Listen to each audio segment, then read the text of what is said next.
semuanya, pada video kali ini saya akan menceritakan bagaimana pengalaman saya sewaktu mengikuti kegiatan pelatihan PSU berbasis NLP dan apa saja manfaat yang saya dapatkan setelah mengikuti pelatihan PSU tersebut, yang dimana pelatihan tersebut dilaksanakan pada awal semester kemarin.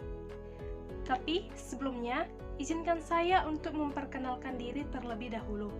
Perkenalkan, nama saya Gresela Octavianti Purba dari kelas 21 IK 07 dengan NIM 21962721, Prodi S1 Ilmu Komunikasi, Fakultas Ekonomi dan Sosial, Universitas Samika Yogyakarta. Jadi, silahkan untuk disimak penjelasan saya ya. PSU atau pelatihan super unggul berbasis NLP atau Neuro Linguistic Programming merupakan salah satu kegiatan dari Universitas Samika Yogyakarta yang dilaksanakan setiap tahun sebelum semester 1 dimulai. Kegiatan ini akan melahirkan kembali peserta menjadi pribadi baru yang handal dalam. Yang pertama yaitu membangun hubungan intrapersonal dan interpersonal. Yang kedua, membangun sikap mental positif mahasiswa. Yang ketiga yaitu memahami identitas diri sendiri. Dan yang keempat yaitu memiliki kemampuan memutuskan dan menetapkan tujuan hidup atau sering disebut sebagai goal setting kita. Jadi, di kegiatan pelatihan PSU ini, kita akan disuruh untuk menyiapkan beberapa peralatan seperti kertas HVS, di mana kertas HVS ini di sini kita akan untuk menggambar atau mengungkapkan pemikiran atau isi hati kita. Yang kedua yaitu pensil warna-warni. Dan PSU ini juga dilaksanakan selama 4 hari, di mana selama 4 hari ini materi yang disampaikan oleh narasumber itu berbeda-beda materinya. Jadi di PSU ini ada 4 materi, sama seperti PSU dilaksanakan juga 4 hari. Hari pertama yaitu materinya komunikasi efektif, di hari kedua materinya sikap mental positif, di hari ketiga materinya identitas diri, dan yang hari keempat yaitu goal setting. Jadi, di video ini saya akan membahas materinya satu persatu. Materi komunikasi efektif. Materi komunikasi efektif adalah materi yang disampaikan pada hari pertama. Pada materi komunikasi efektif ini, di sini membahas mengenai bagaimana caranya, terutama kita sebagai mahasiswa, bagaimana sih caranya supaya kita bisa berkomunikasi yang efektif dan benar terhadap dosen, terhadap teman sebaya, terhadap orang yang lebih tua dari kita, ataupun terhadap orang yang lebih muda dari kita gitu. Komunikasi yang efektif akan membuat satu pemahaman atau satu pemikiran di mana si komunikan dan komunikator memiliki persepsi yang sama terhadap pembicaraan yang mereka sedang bahas gitu. Namun, ketika si komunikan dan komunikator ini tadi tidak melakukan komunikasi yang efektif atau komunikasi itu tidak berjalan dengan efektif, maka muncullah yang namanya kesalahpahaman pemikiran, di mana kesalahpahaman pemikiran tersebut bisa mengakibatkan timbul suatu masalah, baik masalah besar ataupun masalah kecil. Pada hari pertama ini, di sini kita disuruh menuliskan nama seseorang yang pernah berseteru dengan kita. Kita disuruh untuk menggambar bagaimana sih perseteruan kita dengan yang orang tadi bisa terjadi. Terus disuruh juga bagaimana rasanya mengalami yang namanya perseteruan, serta bagaimana tujuan membangun hubungan. Oh iya, hubungan yang dimaksud di sini bukan hubungan dengan kekasih saja, namun bisa saja hubungan dengan orang tua ataupun teman kita sendiri.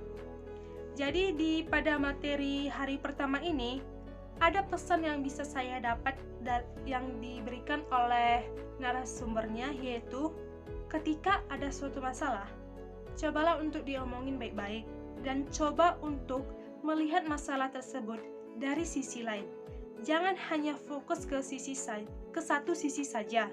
Terkadang kurang adanya komunikasi atau kurang terjadinya komunikasi yang efektif atau miskomunikasi membuat masalah itu bisa hadir sendiri dan masalah itu makin besar. Sekarang kita masuk ke materi hari kedua, yaitu mengenai sikap mental positif. Setiap mahasiswa harus memiliki sikap mental yang positif, karena itu merupakan salah satu cara yang terbaik untuk membantu diri sendiri dan meningkatkan kualitas diri menjadi lebih baik. Pada materi kedua ini akan dikaitkan dengan materi goal setting, di mana goal setting ini adalah materi yang keempat yang nanti kita akan bahas selanjutnya. Jadi, ketika kita punya goal setting, berarti kita harus mengupgrade diri kita. Bagaimana caranya untuk bisa mengupgrade diri kita?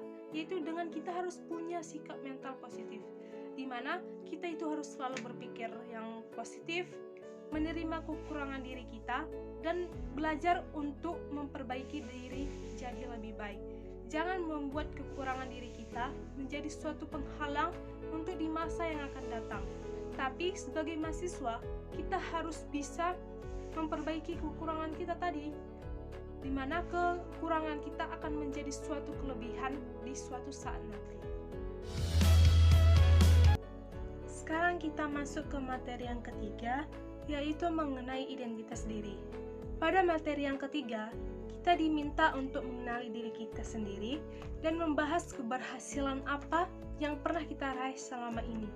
Dengan mengenali diri kita tahu apa yang harus kita raih, dan di balik meraih itu pasti ada yang namanya doa dan usaha. Di sini kita juga dituntut untuk mensyukuri yang sudah kita raih dan tidak lupa terhadap diri kita sendiri. Sebenarnya kita itu siapa gitu. Jadi di sini ibaratnya kacang tidak lupa akan kulitnya. Pada materi ini kita diminta untuk memahami siapa diri kita di masa lalu, hari ini, dan masa yang akan datang.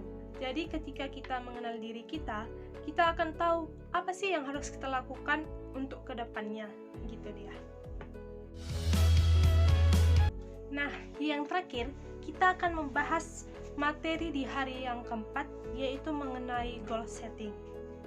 Pada materi goal setting, ini kita diminta untuk memikirkan target yang ingin kita capai dan bagaimana sih caranya untuk mewujudkan target tersebut. Jadi, goal setting adalah sebuah proses dalam mengambil langkah yang bertujuan untuk mencapai hasil sesuai keinginan kita atau sesuai dengan target kita tadi. Sebagai mahasiswa, kita harus memiliki tujuan atau visi dalam hidup. Seseorang yang memiliki tujuan atau visi dalam hidupnya pasti memiliki kejelasan dari setiap langkahnya. Oleh sebab itu, kita harus membuat target dan menyusun plan dari sekarang supaya semua target yang kita capai di masa yang akan datang itu semua bisa tercapai. Jadi di PSU keempat ini kita disuruh buat seperti ini. Jadi yang pertama itu kita disuruh seperti apa sih 9 keinginan yang ingin kita wujudkan. Terus yang kedua yaitu alasan kita bisa untuk mewujudkannya itu semua. Dan kita di sini juga disuruh seperti di masa yang akan datang nih. Kita disuruh membuat di masa yang akan datang kita mau jadi apa. Gitu dia.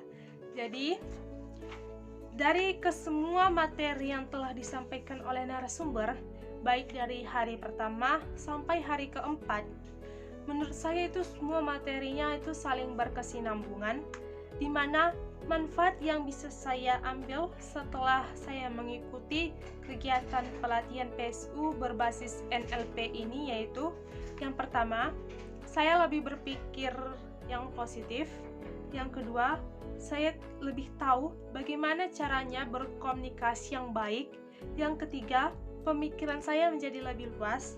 Dan yang keempat itu, saya menjadi tahu apa yang harus saya persiapkan dari sekarang untuk masa depan saya. Sekian yang bisa saya sampaikan. Jika ada kesalahan, mohon maaf. Terima kasih.